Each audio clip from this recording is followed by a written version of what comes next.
Hello Vault Dwellers, welcome back to my kitchen. Today I'm doing another recipe from the Fallout Cookbook.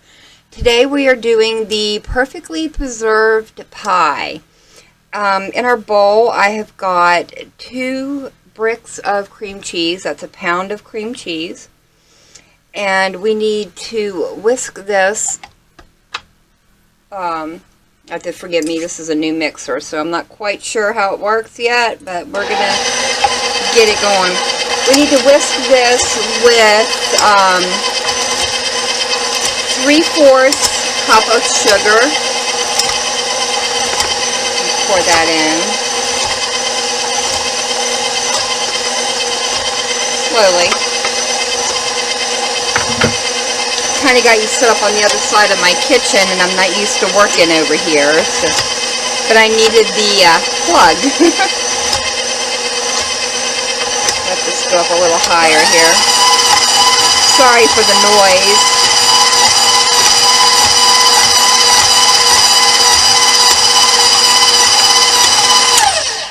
Let me get this scraped down a little bit. I've let the cream cheese come to room temperature. It helps it mix in better than trying to do it when it's cold. Get around here a little bit.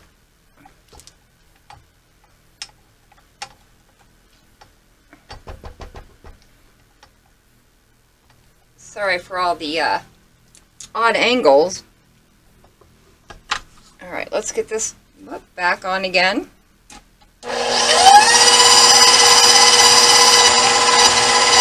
There we go, now it's starting to come together.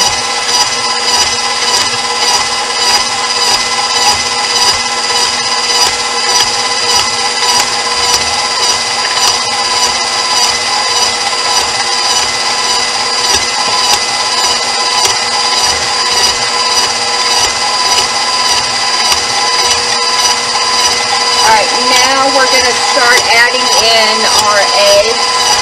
I've got 3 eggs. You can see them. And we're going to pop them in one at a time and let them slowly mix in. Whoa. Maybe. There we go.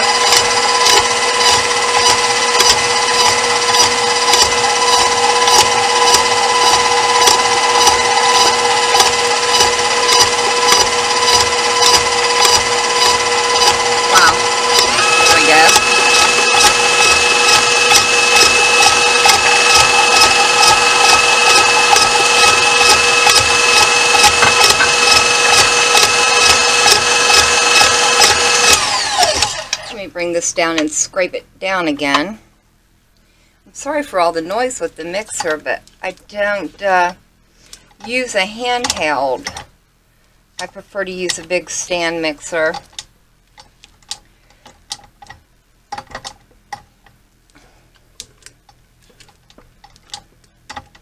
Just want to make sure this gets smooth and well incorporated, and we get rid of some of the lumps.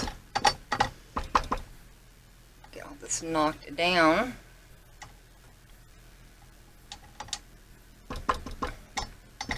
Alright, back up we go.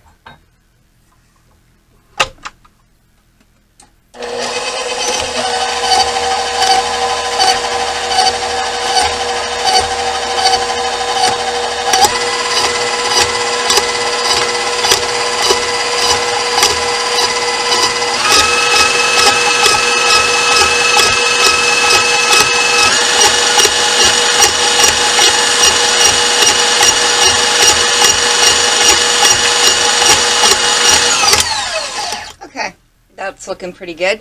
In this cup here, I have 1/4 of a cup of heavy cream and 1/2 of a vanilla bean. I need to grab a fork.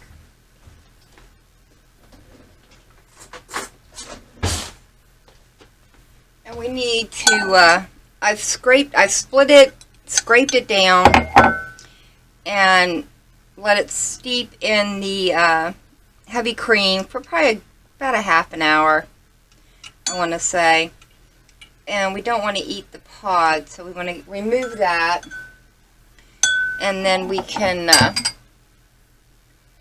pour our cream and vanilla bean paste from the middle, the seeds from it, in here. Oh no, I'm getting my mixer all dirty.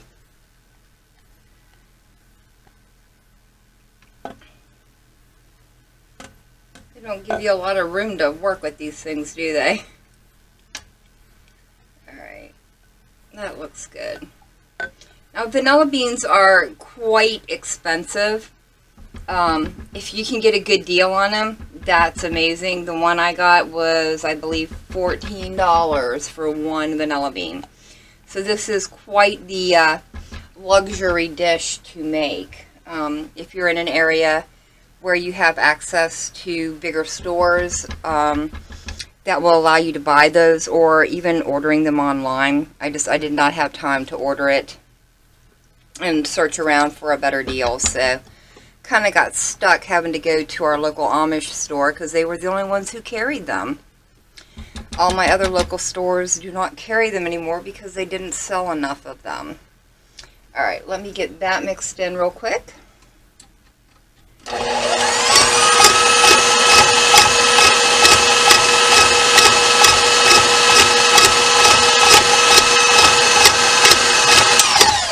And then our next step is we need to add a half a cup of sour cream. I'm going to put this down. There we go. We've got a half a cup of sour cream here, and that's going to go right in.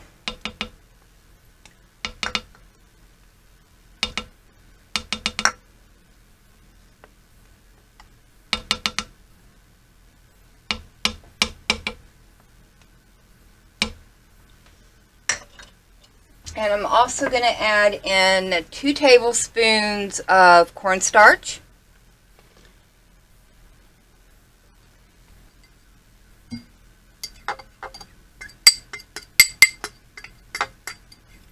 If it wants to come out, that is. There we go. And 1 additional tablespoon of vanilla extract. And this is the pure vanilla extract. And a pinch of salt. If you want to measure your salt, about 1/4 of a teaspoon will be about a pinch. And we need to go back up and stir a little again. Now you want to make sure you get your cornstarch well incorporated.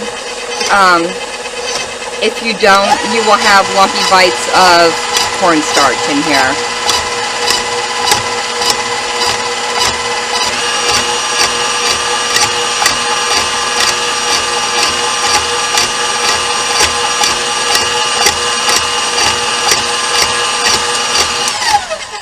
And just remember to keep scraping down the edges of your bowl, because the whisk attachment will kind of throw things up on the side, and the cornstarch will stick and not get mixed in if you're not careful. Alright, let me give this one quick little stir, and then I will move you over to my other counter.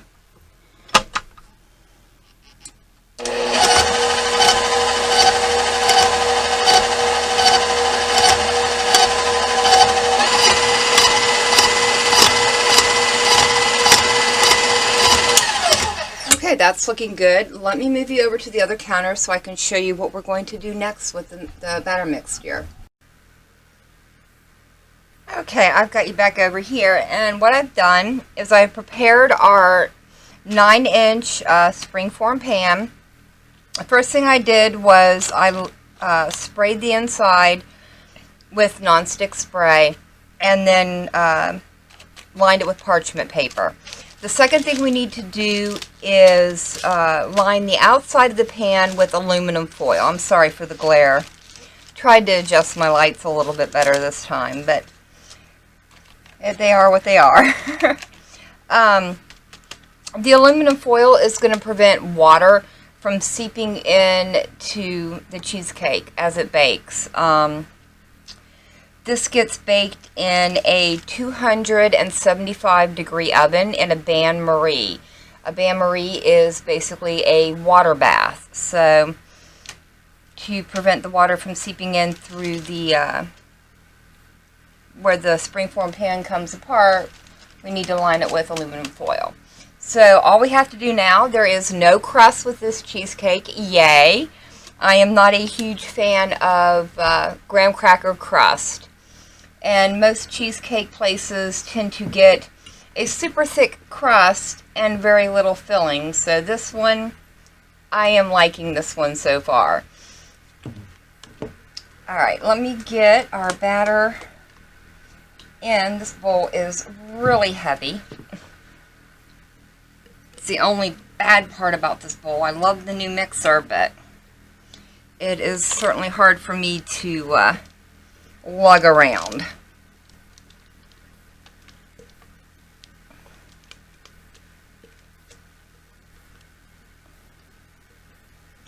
Boy, this looks so good, and it smells really good as well already. I can smell all the vanilla in it. You can see the little flecks of the vanilla bean down in there.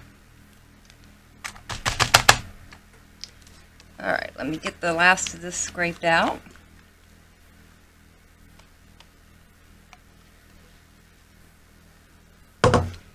Wow, this thing is going to give me a workout.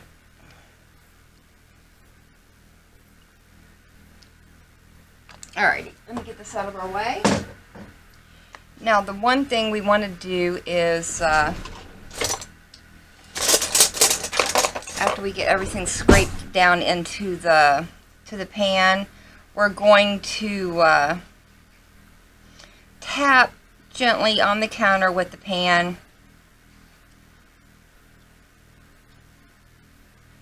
To remove any air bubbles and to smooth out the surface.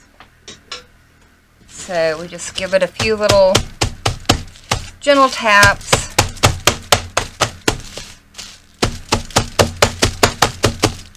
And that looks good. Alright, next thing we need is another pan that is bigger than our springform pan. And I'm going to use my roaster. And I think the tin foil actually kind of made it to where it fits a little snugger than I wanted, but this is the widest pan that I have, so it should be fine. Let me see if this angle is a little, there we go, that fits better, there we go. Just on where I had the aluminum foil bulked up. Now what we want to do is pour our water. I normally do this down in the oven, but I would never get my camera down into the oven for you guys to see this, so I'm going to do it on the countertop. But I would recommend you put your pan in the oven just like this, and then pour your water in, and you want to do it halfway up the side of the springform pan. The reason we're doing this is it's going to allow the cheesecake to cook slowly and evenly, and hopefully prevent any cracking from going on the top surface of it. A lot of custards are baked this way as well.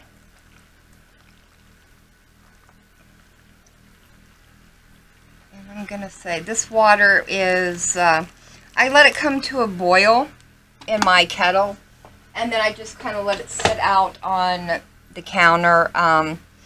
It's not boiling hot, but it's still warm, and I wouldn't want to put my fingers down in it. So let me get this in the oven, and like I said, this is going to bake for an hour at 275 degrees.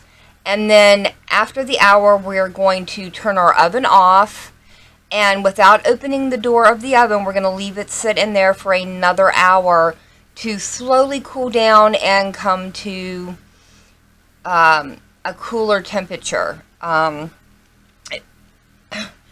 way it's also going to help prevent any cracking on the top. And I think that's it. So I will bring you back and I will show you how to make the strawberry topping while this is baking.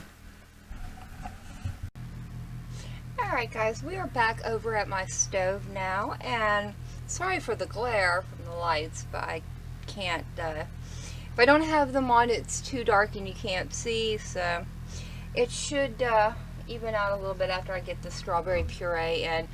In my blender, I pureed up 2 pounds of strawberries, and now we need to pour them through the mesh sieve to strain out some of the seeds, hopefully. Get that started, and then we're going to boil this for a while. It should not take, pardon me for putting everything in your way here. It should not take too long for this to come up to a boil. We are making the strawberry topping for the top of our cheesecake.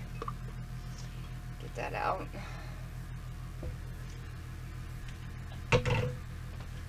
Alrighty, and then we just need to kind of stir this through and let it go fall through the mesh. Hopefully this strainer is fine enough mesh that it's going to catch most of the seeds. If you don't have one, you could put it through a cheesecloth, but I am out of cheesecloths right now. I just did a big canning session and used up my cheesecloth, so I am out. Kind of keep most of those seeds up. We're going to have a few in there, but I think it should be fine. The thing is just to get our puree through. And I don't think it's all going to go through. The seeds are probably going to block off some of it. Make sure you scrape off your bottom because you're going to have a lot that kind of sticks to the mesh. We still got seeds in there, but it should be fine. If you're really worried about it, run out and buy some cheesecloth, but I'm really not. So we need to put this up on low, and we're going to add 1 whole cinnamon stick to it.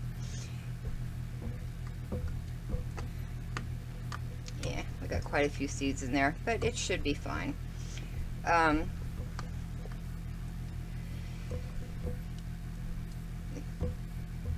This up on high, and now we're going to let this come to a boil. Once it does, we will add in some sugar, some more vanilla extract, and some cornstarch. So we will have to stand here. You probably shouldn't have to stir this, but you want to keep an eye on it. It shouldn't burn, but you know, even water can boil dry if it's left unattended, so that is something we don't want to do. Alright, let me let this go, and we will see how long it takes.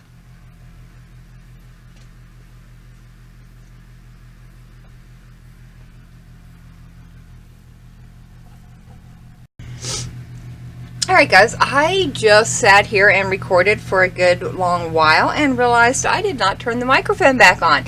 So what I have done is this came to a boil, and I have added a pinch of salt, which is again about 1/4 teaspoon if you're measuring. And I added 3/4 cup of sugar, and now we are just going to stir this for 10 minutes. Again, now you want to kind of watch it now that you've added sugar. It was pretty foamy on top, but it's been going for a good 3-4 minutes now, so it's starting to darken up and look more strawberry-esque, that typical red strawberry gel that you get on top of some cheesecakes and on top of a perfectly preserved pie. There are quite a few more seeds in here than I thought there were going to be, so I don't know how clear it'll actually look once we get it done. But you know, it is what it is. I am a busy mom, and I don't always have time to stop what I'm doing and run out and buy cheesecloth or anything else that I might need. I try to make do with what I have on hand, which is what I would assume a settler would do in the wasteland. I'm sure they're not going to have a fine mesh sieve and all that good stuff.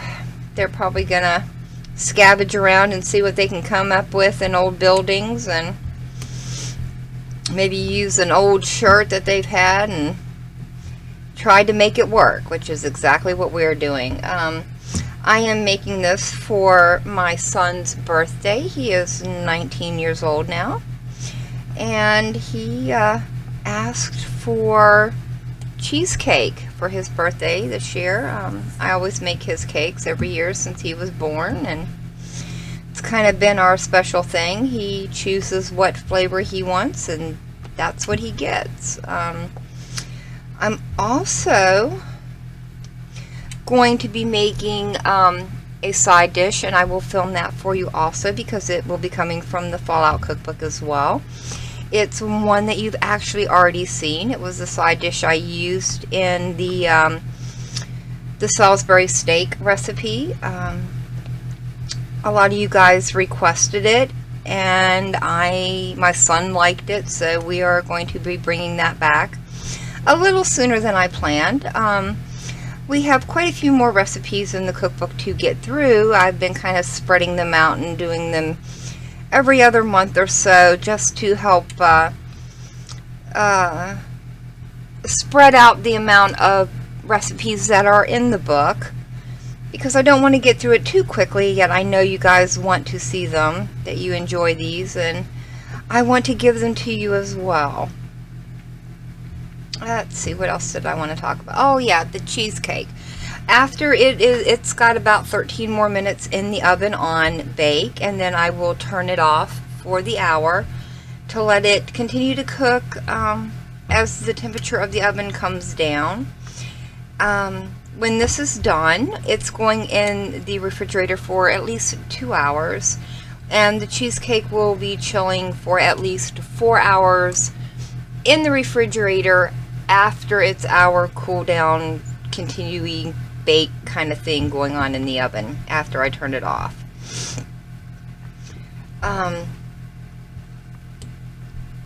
And then we will be making the caramel buttercream icing. That is the little dollop you see on top of the perfectly preserved pies in the Dynomatic machines all over the wasteland. So I'm kind of excited to see how this is going to turn out. It smells amazing. I've never put cinnamon in a strawberry mixture before, so I'm kind of wondering how it's going to taste, but excited nonetheless because it smells out of this world. Alright guys, I will bring you back in a couple more minutes and we will go to our next step.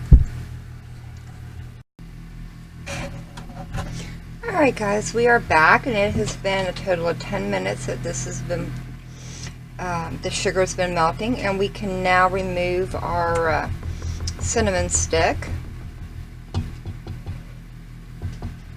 get rid of this. And now I'm going to add the cornstarch slurry, which is 2 tablespoons of cornstarch and 3 tablespoons of cold water.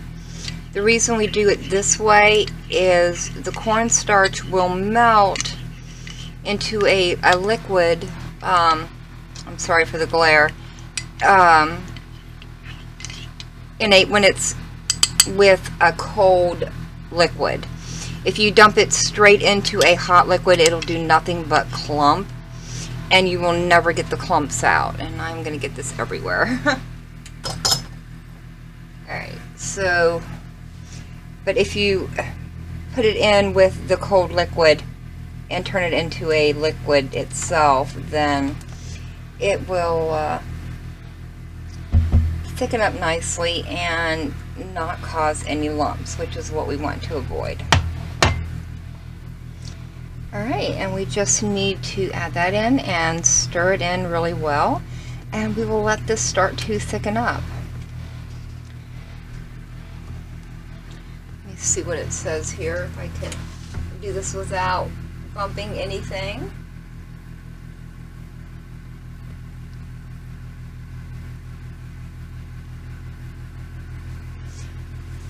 We just need to stir this until it starts to thicken up, which should not take too long. Turn my heat up just a tad bit. I have it down pretty low. I can see it's already starting. You want to keep moving this. In fact, let me grab a whisk so that no lumps form, because we want this to be smooth.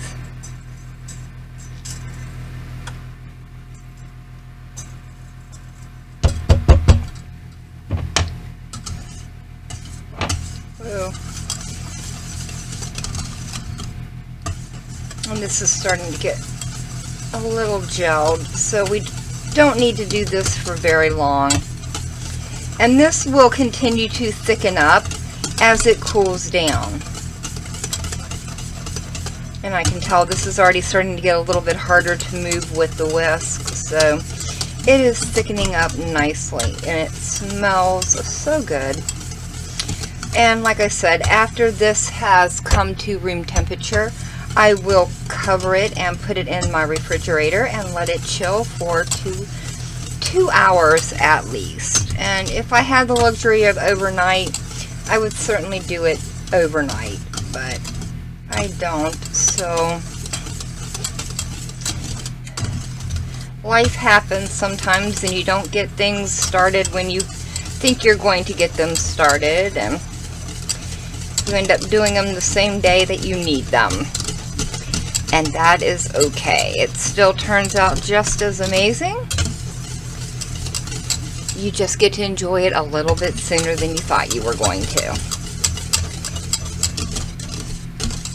Alright, that is looking good. I'm going to take this off the heat, and I'm going to allow this to come to room temperature. And while that does that, I'm going to get everything prepped up for the next recipe, and I will see you in a few minutes. Alright guys, we are back, and I am getting ready to make the buttercream icing for the top of the perfectly preserved pie. In the bowl here, I've got 1 cup or 2 sticks of room temperature butter, and we need to start getting that mixed up. Get that started. To this, we are going to add a 1/2 cup of caramel ice cream topping. Maybe. Oh, this stuff is so thick.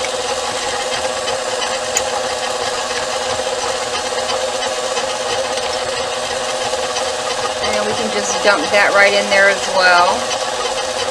Whoa.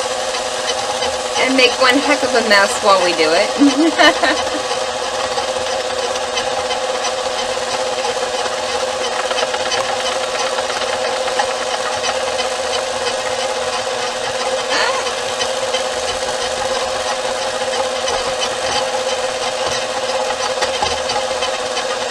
I don't recommend you put your spatula down in there, but I did. So don't do what I do. And we also need 1 teaspoon of salt. And I'll just dump that right in. And we're going to let that come together. I'll have to scrape the bowl down here a little bit. Again, I apologize for the noise. This thing is loud.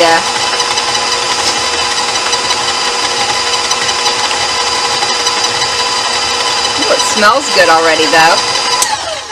Let me give this a scrape down real quick. Shove that in there.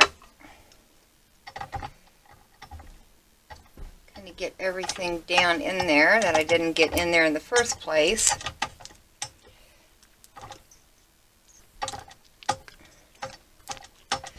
I'm going to get our butter in there and get it off the sides and get our caramel off the sides as well.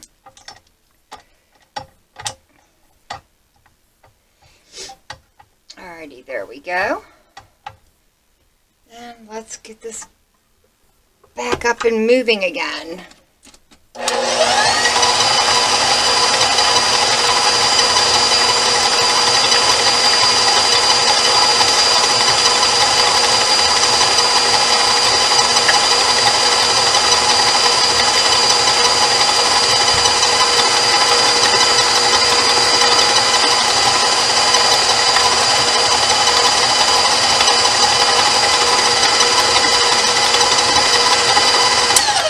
That looks good. I'm going to actually drop this down. Now we need to add, the recipe calls for 2 to 4 cups of powdered sugar.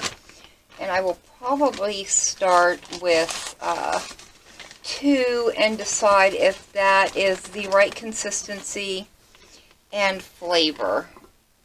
I'm not a big, huge fan of buttercream icing.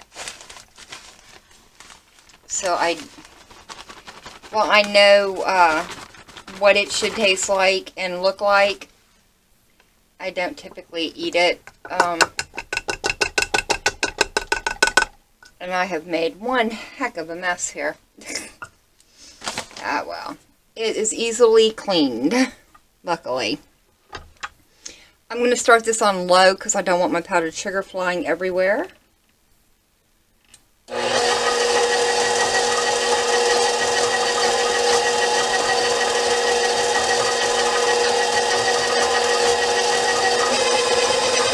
Now we just want to get it all incorporated in. And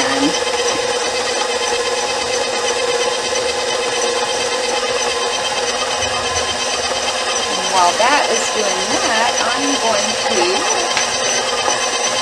grab my star tip. Go a little bit.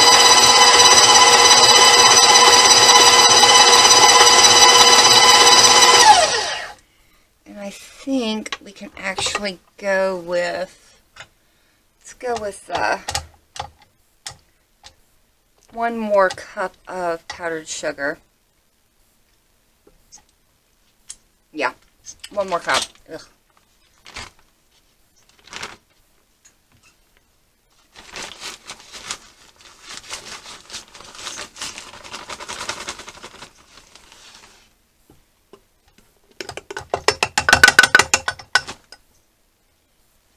This real quick. Alright, and turn it back on again. And make sure I scrape down my sides again. Yeah.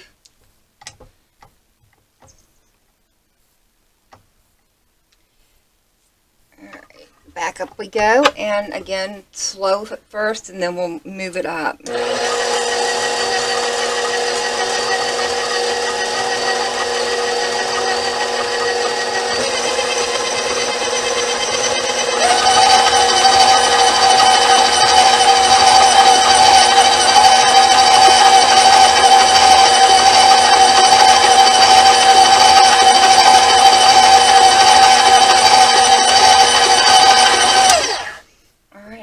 All we need to do. Let me get this down and off here. And let me move this for a second and then I will put it back there. And let's see what we've got to work with here.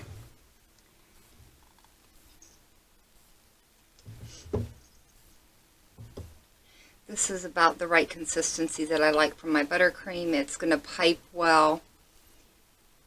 And let me get rid of that. Ugh.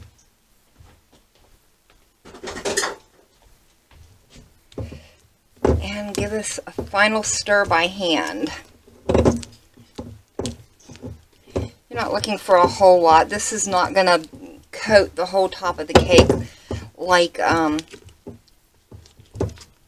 normal cake, since this is a cheesecake. We're just going to be putting a little tiny dollop on top after we put our strawberry on. So let me move this over to a bag with a piping tip, and I will bring you guys back to see the final plating.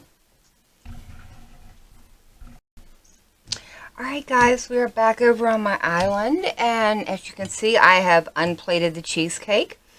Because of the way we cooked it, there are no cracks in the top surface, and it looks really, really good.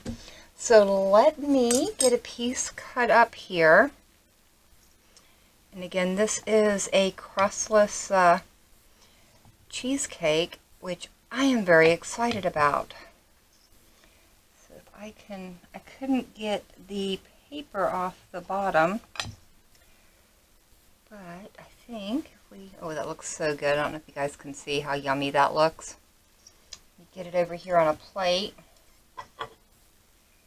And I will move this out of the way.